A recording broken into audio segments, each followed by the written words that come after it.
Good day everyone. We, Tutorial 1 Group 1, will present the discussion question and case study from Chapter 6, Planning and Goal Setting. This group consists of 10 members. In this video, we will start by discussing 5 discussion questions and then followed by a summary of the case study. After that, we will discuss 4 questions from the case study. Good day, my name is NURUL, BINTI RAMLI, and I will be presenting question 1, which is why formal plans are generated. So what is actually planning? Planning is deciding on an organization's goal and objective, which helps to get the job done to achieve those goals.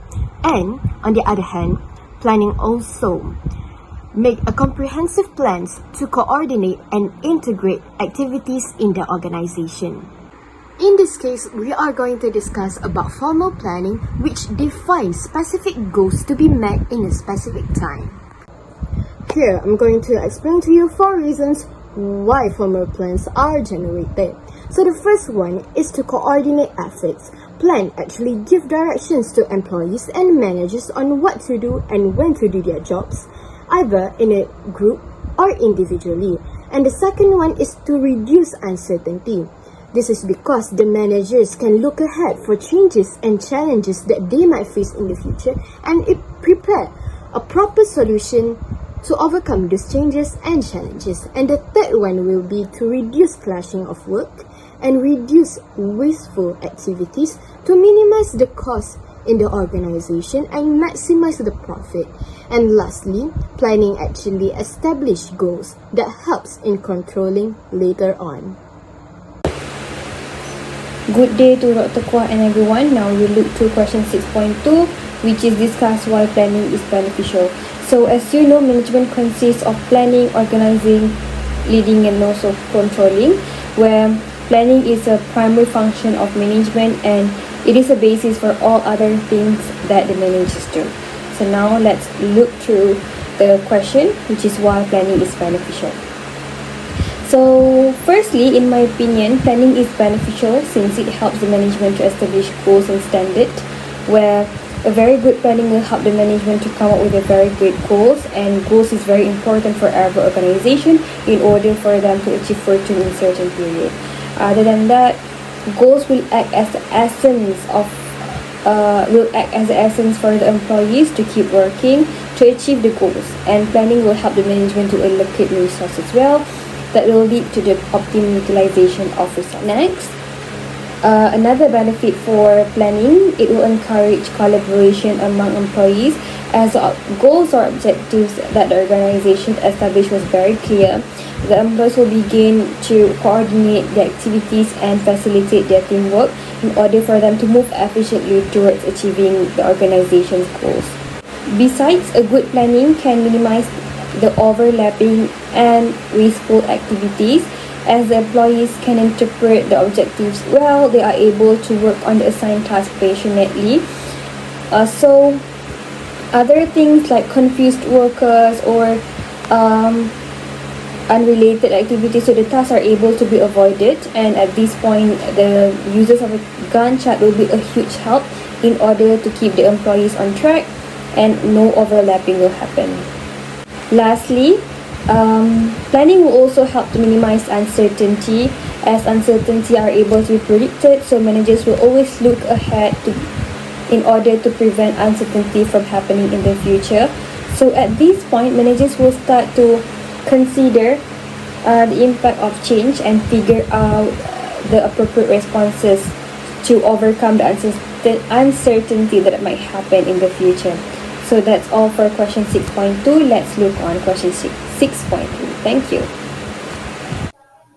For question 3, describe in detail the 6-step strategy management process. As we can see in this diagram, it will first start with identifying the missions, goals, and strategy, followed by external analysis, internal analysis, formulate strategy, implement strategy, and lastly, evaluate results. The first 4 steps describe the planning process that must be take place. But implement and evaluate are as important. Even the best planning could fail if the manager does not implement or evaluate them properly. In this slide, I will be describing in detail the first three steps of strategies management process. So start with identify missions, goals, and strategy. Managers should define the missions and identify what it is in business to do. For example, the missions of FarmFresh is to become the company that best understands and satisfies the product and for self-fulfillment needs of consumer on the global level. So moving on to the second step is external analysis. Managers should examine all the components of the environment or surrounding, such as economy, political, sociological, technological, and also global, to see the trend and changes. After analysis has been done, manager should be able to pinpoint the opportunity that must be exploited and also the threat that should be buffered against. So for the third step, we have internal analysis. Internal analysis do provide information about organization-specific resources and capability. With both of the resources and capability, it do help to strengthen the competitiveness of one company. Managers should be able to identify the strength that company does well and also weaknesses that company does not do well. As a combination of internal and external analysis, we call it as a SWOT analysis that will be discussed further in the next question. To continue the next three steps of strategy management process, we have formulate strategy. Managers should consider the reality and available resources before making the decisions to help to reach company goals. There are three main types of strategy, which are corporate, business, and functional. Moving on to the next step is implement strategy. No matter how effective an organization has planned its strategy, performance will suffer if the strategy isn't implemented properly. Last but not least, we have evaluate result. It is the final step in strategy management process. Throughout the process from identify, analysis, formulate, and implement, it is important to evaluate how effective the strategy is. If the strategy fails to meet organization's goals, manager can still make adjustment on it. That is all for the 6-step strategy management process. I will now pass to the presenter for the next question. Hey guys, this is Yuan QITAI from Group 1, and now let's turn to Group 4. So how would SWOT analysis strengthen the strategic management process externally and internally? Before we get into this question, let's meet SWOT first. So SWOT analysis is a tool commonly used in strategic management to assess a company's internal and external factors, identifying the strengths, weaknesses, opportunities, and threats of an organization. The SWOT analysis provides a framework for developing strategies that leverage strengths, address weaknesses, capitalize on opportunities, and mitigate threats. So how does SWOT strengthen the strategic management process internally? First, identifying strengths and weaknesses. SWOT analysis helps identify the strengths and weaknesses of a company.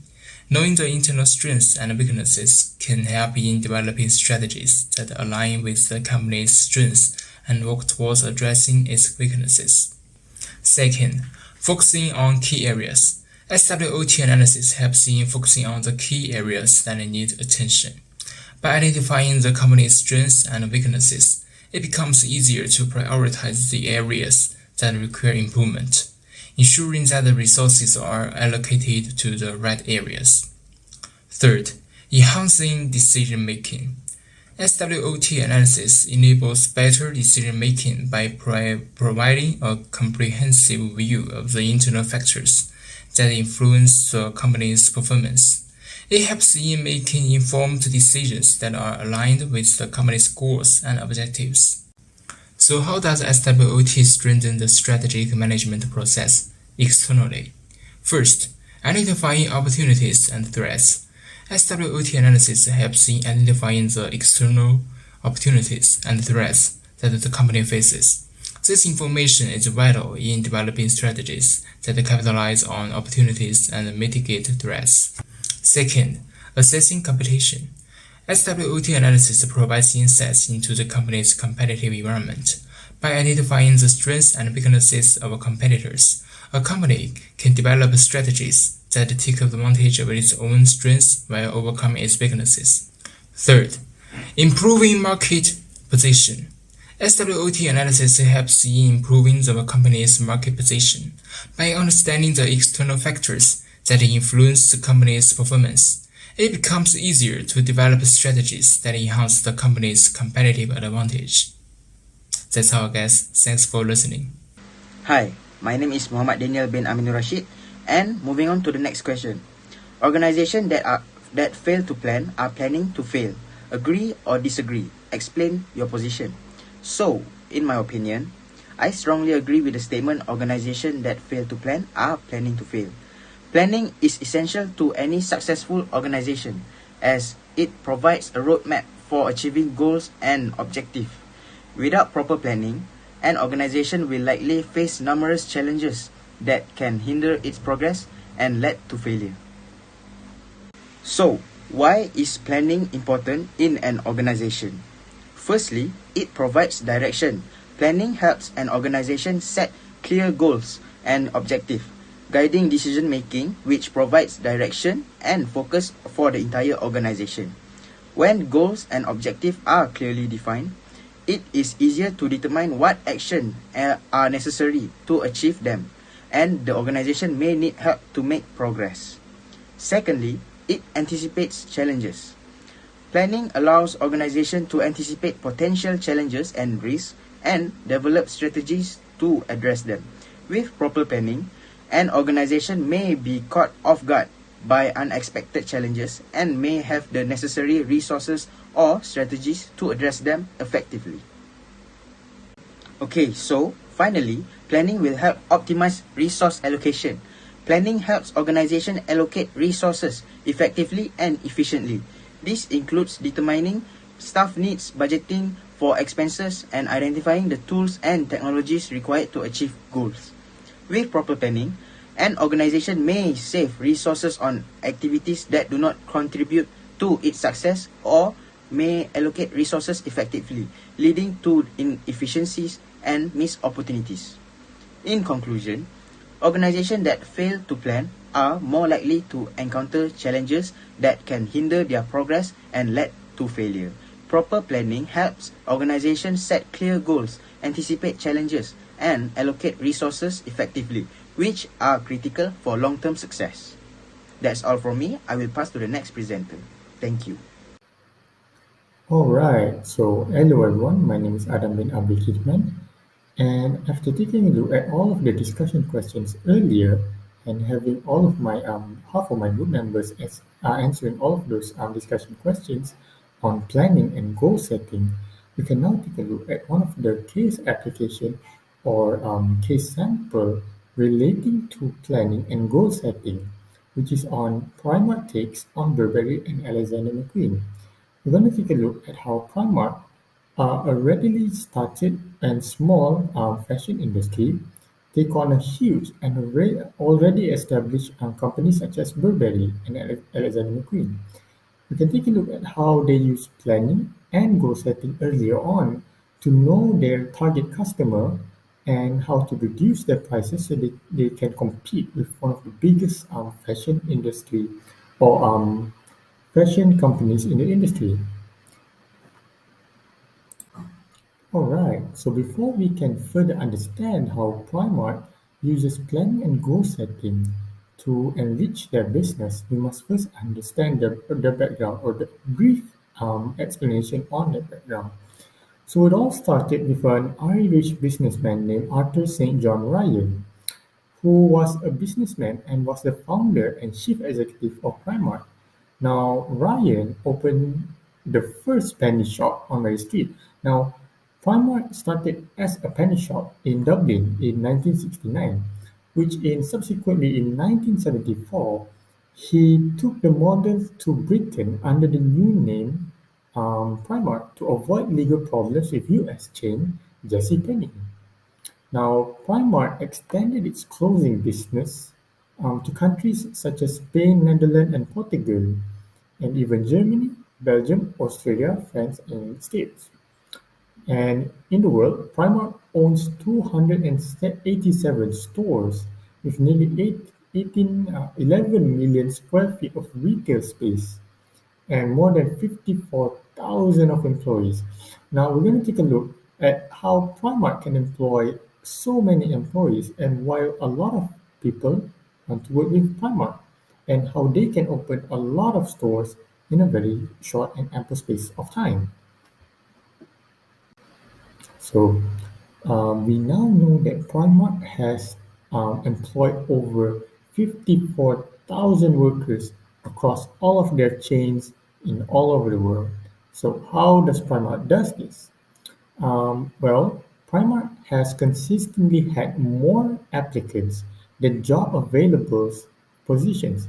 Like other organizations, Primark has a purpose and a structure support and enables its people in carrying out that purpose. The business, which prides itself in customer satisfaction, offers one of the best salary structures in retail, but demands only the very best, and it gets the best by hiring the brightest individuals interested in retail careers. Goal setting by employees, coupled with recognition of strong organizational skills by management, Primark's management trainee program is aimed at graduates with key training on buying, because the company believes that, and the company sources all of its product from around the world, and they believe that getting the best sources would help in creating the best product. Now, the company does not have an online presence. Why so? Because the company believes that having an online presence and covering all of those setup costs would offset their relatively affordable price as compared to Burberry and Alexander McQueen. So they just stick to all of their physical stores so that they can sell all of their products for the best bang for buck. So we now know that Primark has employed over 54,000 workers across all of their chains in all over the world. So how does Primark does this? Well, Primark has consistently had more applicants than job available positions. Like other organizations, Primark has a purpose and a structure support and enables its people in carrying out that purpose. The business, which prides itself in customer satisfaction, offers one of the best salary structures in retail, but demands only the very best, and it gets the best by hiring the brightest individuals interested in retail careers. Goal setting by employees, coupled with recognition of strong organizational skills by management, Primark's management trainee program is aimed at graduates with key training on buying, because the company believes that, and the company sources all of its product from around the world, and they believe that getting the best sources would help in creating the best product. Now, the company does not have an online presence. Why so? Because the company believes that having an online presence and covering all of those setup costs would offset their relatively affordable price as compared to Burberry and Alexander McQueen. So they just stick to all of their physical stores so that they can sell all of their products for the best bang for buck. Now, we will start with the first question. We are going to discuss Primark's decision to bypass e-commerce. The decision made by Primark to bypass e-commerce is just makes sense and can be accepted.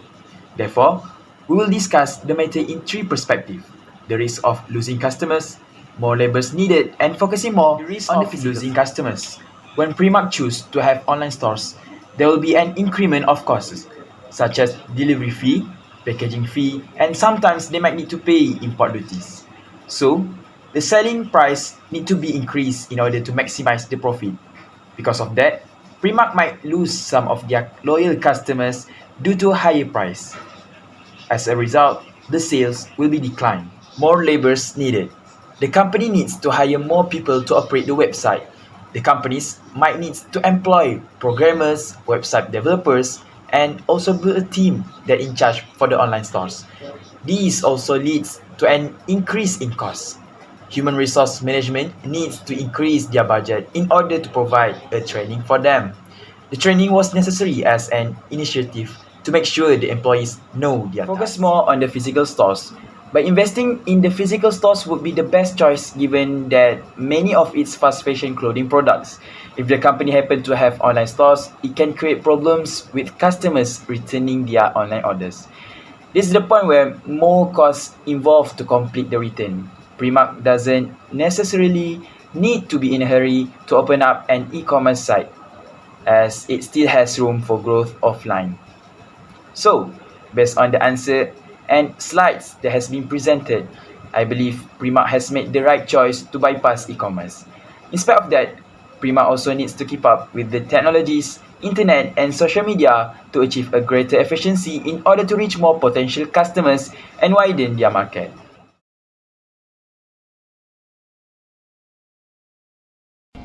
My name is HAZRIQ, and moving on to the second question for this case, it is how can we differentiate Primark's marketing from that of other retailers?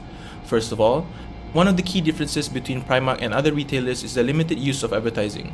Unlike many other retailers who have invested heavily in advertising to promote their products, Primark relies on a strong reputation and word-of-mouth promotion from their loyal customer base. This approach has been successful for Primark, as they are able to keep their costs low and maintain a reputation for affordable and stylish clothing. Another major difference between Primark and other retailers is their decision to bypass e-commerce. Unlike many other retailers who have invested heavily in online platforms and marketing, Primark has chosen to focus on creating a memorable in-store experience for the customers. By not investing in e-commerce, Primark has been able to focus on improving their in-store experience and reducing costs associated with online retail. Next, Primark's marketing strategy is focused on creating a unique and enjoyable in-store experience for their customers. I've actually been to a few Primark stores, and they achieve this by using attractive displays, unique signage and innovative lighting that creates an enjoyable shopping experience. Their stores are designed to be easy to navigate, making it easier for customers to find what they are looking for. In addition to this, Primark stores are typically located in prime locations in urban areas, making it easy for customers to access. Another key aspect for Primark's marketing strategy is their pricing strategy. They offer high quality products at low prices, making them accessible to a wider range of customers. By offering affordable fashion, Primark has built a reputation for being a budget-friendly retailer. This approach has been successful as customers are attracted to low prices and the variety of products available. In conclusion, by emphasizing these factors, Primark has differentiated themselves from other retailers and built a loyal customer base for themselves. Good day, Dr. Kwa and my fellow classmates. I am ANSELM and I am going to discuss question 3. Provide examples of fast fashion chains in your country and how they cope with competition from an expanding retailer like Primark. There are few fast fashion chains in Malaysia such as Padini, Brands Outlet, Nichi and Zara. To cope with competition from an expanding retailer like Primark, one of the most efficient ways is they can use self-promotion strategy to promote their product either on their own source, digital marketing platforms and official websites. In this case, they can use self-promotion strategies such as special discount on festivals like Chinese New Year, Hari Raya, Deepavali and Christmas. They can also increase their sales by offering online discounts coupon code. For example, 10% off can be provided for customers who purchase products through official website, social media, and e-commerce platform to encourage them purchase online. Besides, the implementation of public relations such as fashion influencers can be applied by them. It is because fashion influencers will attract more customers to buy their product and generate more revenue. Not only that, they can have the collaboration with local fashion influencers to provide product reviews and subsequently post on their social media to attract and engage with their followers. Thus, they can reach their target and boost their sales. Last but not least, they must understand the consumer's needs in order to respond rapidly to the latest fashion trend. They need to make it available in the market in the shortest time. Therefore, they need to utilize the technology so that they can understand and serve customers better. By doing so, it can give the customers more positive experiences, which in turn builds brand loyalty. Moreover, it is also allowed them to have the ability to cope with competition from other expanding retailers and avoid from being eliminated from the market. That's all from me. Thank you. Hi, my name is MAISARAH and I will be presenting the last question. So the question goes, what types of planning and goal setting are described in this case? How would it help Primark's future operations and expansions? Alright, so Primark is actually using formal planning. So what is formal planning exactly? So formal planning is actually a systematic procedure to define specific goals that are to be met in a specific time period. It appears that Primark has used two different approaches while implementing formal planning. One of them is by introducing the Management Trainee Program, which focuses on graduates who are new to the retail industry. Through this approach, their employees are able to carry out the company's purposes by making use of the training programs offered by Primark. Another approach is by offering fast fashion products at the lowest price possible. So how is this possible actually?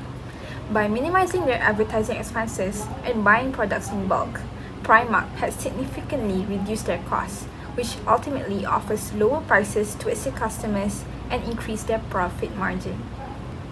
Next, what type of goal setting are used by Primark? Primark uses strategic goals, which is the objective you want to achieve at the end of your 3 to 5 year strategic plan. These goals are broader than your yearly objectives, but shorter than long-term goals like BHAGs and vision statements. These are the goals set by Primark. Firstly, we can see that one of Primark's goals is to increase the wages of their employees. Primark is demonstrating its commitment to supporting its workforce and promoting a culture of fairness and equity. Not only will this help to attract and retain top talent, but it will also boost employee morale and engagement, leading to increased productivity and higher quality work. In addition, this move aligns with Primark's values of corporate social responsibility and sustainability, as it seeks to create positive change in the lives of its employees and the broader community. Overall, this effort represents a significant investment in the long-term success of the company and its stakeholders. So that's all from Tutorial 1, Group 1. Thank you.